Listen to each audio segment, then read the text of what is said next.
जय जय श्री सीताराम। सीताराम चरण रति मोरे, अनुदिन बड़हु अनुग्रह तोरे। जय जय श्री सीताराम।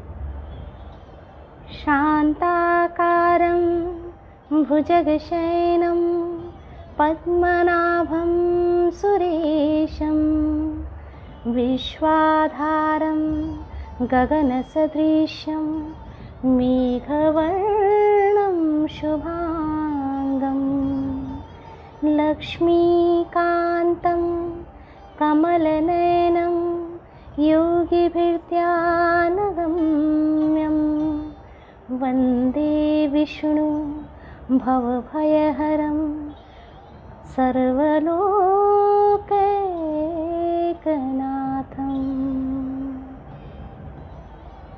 जय जय श्री सीताराम। जय शंकर जी की, जय पार्वती मैया की, जय विष्णु भगवान की, जय महालक्ष्मी की, जय हनुमान जी महाराज की, जय सरस्वती माता की, जय मेरे गुरुदेव की, जय गोस्वामी तुलसीदास की, जय श्री रामचरितमानस की। जय जय श्री सीताराम। श्री रामचरितमानस सुंदर मानस, जन जन का मानस। इसकी सुंदर पंक्तियाँ, सुंदर चौपाइयाँ हम सभी को रसास्वादन कराते हुए हमारे मन को बदलने में पूर्ण सक्षम है। इन चौपाइयों की ऐसी महिमा है कि व्यक्ति भगवान के प्रति आकृष्ट हो जाता है, उसकी सोच में बदलाव आ जाता है और परमपिता परमात्मा के विषय में सच को जान लेता है। सच यही है कि हम अंश हैं और उसी परमात्मा में जाकर हमें मिलना है, लेकिन हमारे कर्म ऐसे रहेंगे तभी यह संभव है। कर्म के अनुसार ही फल मिलता है, प्रारब्ध हमें भोगना ही पड़ता है, इसीलिए बार बार जन्म होता है। ये मृत्युलोक है। ये सारी बातों को व्यक्ति तभी जान पाता है जब भगवान की कृपा उस पर होती है। YouTube के सभी बंधुओं, भाइयों, बहनों, सभी को मेरा सादर प्रणाम।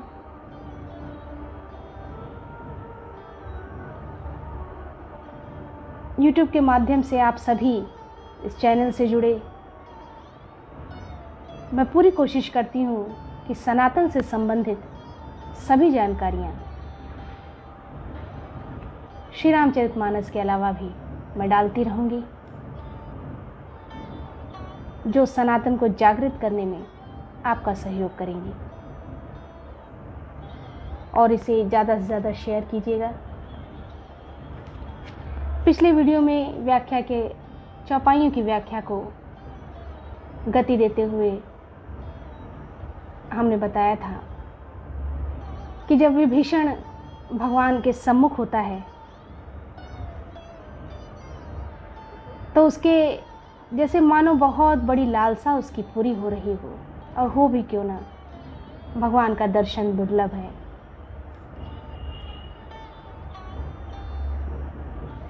वो बताता है, नाथ दसानन कर में भ्राता। हे नाथ, मैं दशमुख रावण का भाई हूँ, मैं रावण का भाई हूँ। निशिचर वंश जन्म सुर त्राता। हे देवताओं के रक्षक, हे पालनहार, मेरा जन्म राक्षस कुल में हुआ है। निशिचर वंश जन्म सुर त्राता। सहज पाप प्रिय तामस देहा। मेरा तामसी शरीर है, स्वभाव से ही मुझे पाप प्रिय है। सहज पाप प्रिय तामस देहा। तामसी शरीर है और पाप स्वभाव से ही प्रिय है, हो भी क्यों न राक्षस कुल की। अगर विशेषता देखी जाए तो जिस प्रकार से देवताओं की विशेषताएं हैं, उनके कुल की विशेषताएं होती, उसी प्रकार राक्षसों के कुल की भी अपनी एक सहज स्वभाव होता है और उस स्वभाव से प्रेरित होकर सभी राक्षसों को पाप प्रिय होता है। जथाउनु कही तम पर नेहा, जैसे उल्लू को अंधकार पर सहज स्नेह हो जाता है। उल्लू को आप कहीं भी देखेंगे तो अंधकार में ही वो ज़्यादा दिखाई देता है, जहाँ प्रकाश है वहाँ पर वो नहीं दिखाई देता। ये उसका सहज स्नेह है अंधकार के प्रति। श्रवण सुजस सुनी आयु प्रभु भंजन भव भीर, त्राहि त्राहि आरति हरन सरन सुखद रघुवीर। मैं कानों से आपका सुयश सुनकर आया हूँ कि प्रभु भाव जन्म मरण के भय का नाश करने वाले हैं। बार बार व्यक्ति जो जन्म लेता है और मृत्यु को प्राप्त करता है, पुनः जन्म लेता है अपने कर्म के अनुसार, इस भाव बंधन से मुक्त करने वाले हैं। मैंने ऐसा सुना है। हे दुखियों के दुख दूर करने वाले और शरणागत को सुख देने वाले श्री रघुवीर, मेरी रक्षा कीजिए, मेरी रक्षा कीजिए। वह आग्रह करता है।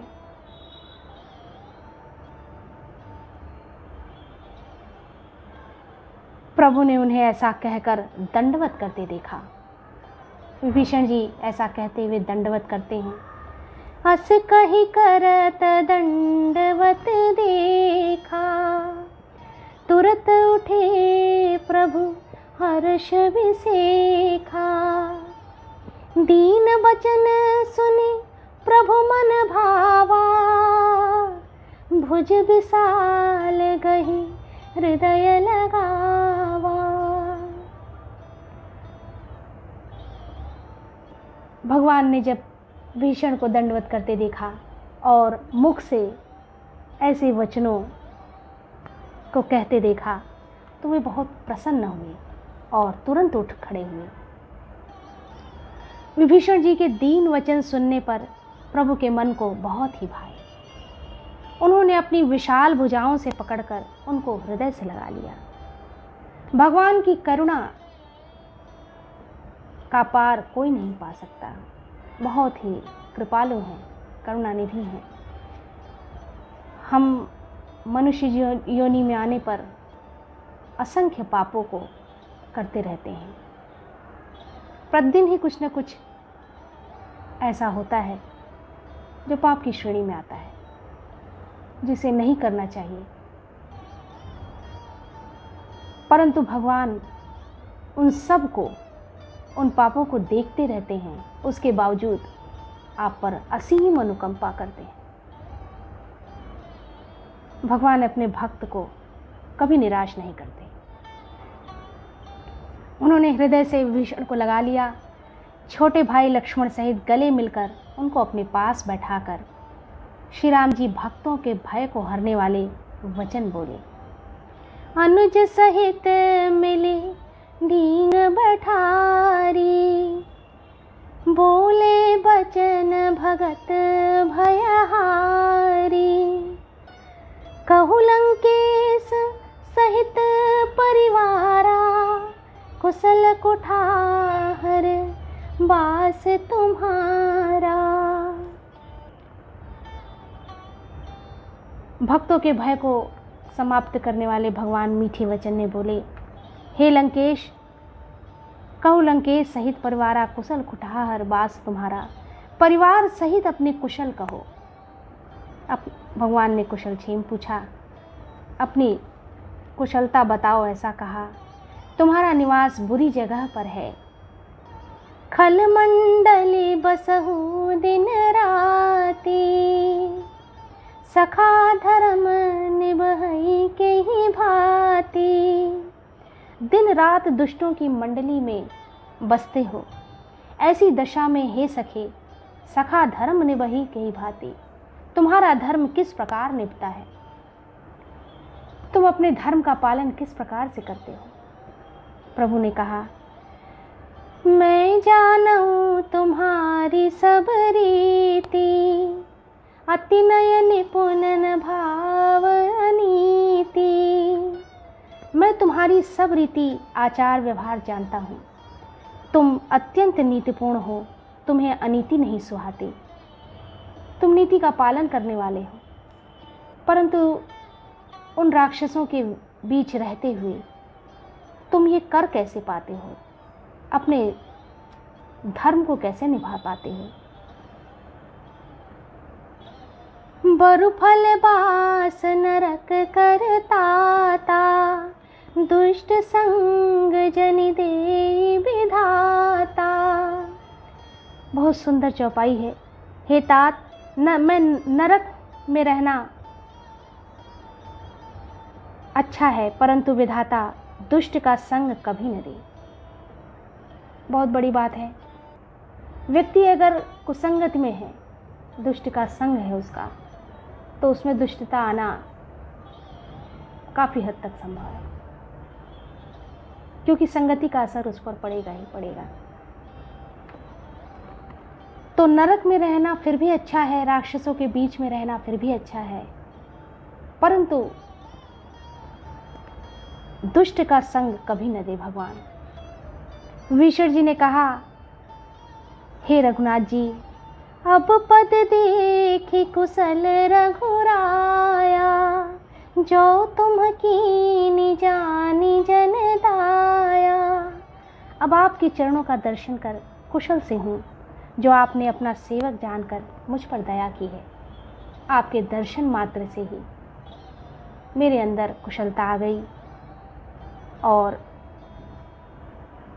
अब मैं ठीक हूँ। चरणों की ऐसी महिमा को विभीषण जी ने वर्णित किया। अंदर से विभीषण जी बहुत प्रसन्न थे। भगवान के चरण कमलों का जब उन्हें आभास हुआ, उन्होंने देखा, तो मन में बड़ी ही तृप्ति प्राप्त हुई। अपने जीवन को सफल समझा। ये चरण बड़े दुर्लभ हैं, जो किसी किसी को ही दिखाई देते हैं।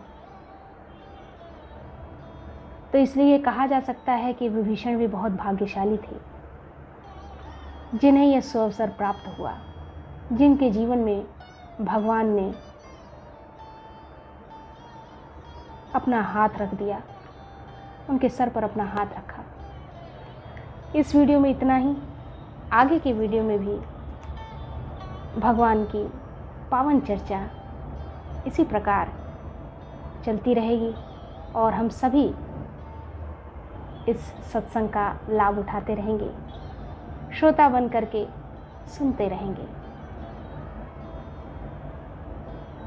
हम सब पर भगवान की कृपा सदैव बनी रहे। जय जय श्री सीताराम। जय जय श्री सीताराम।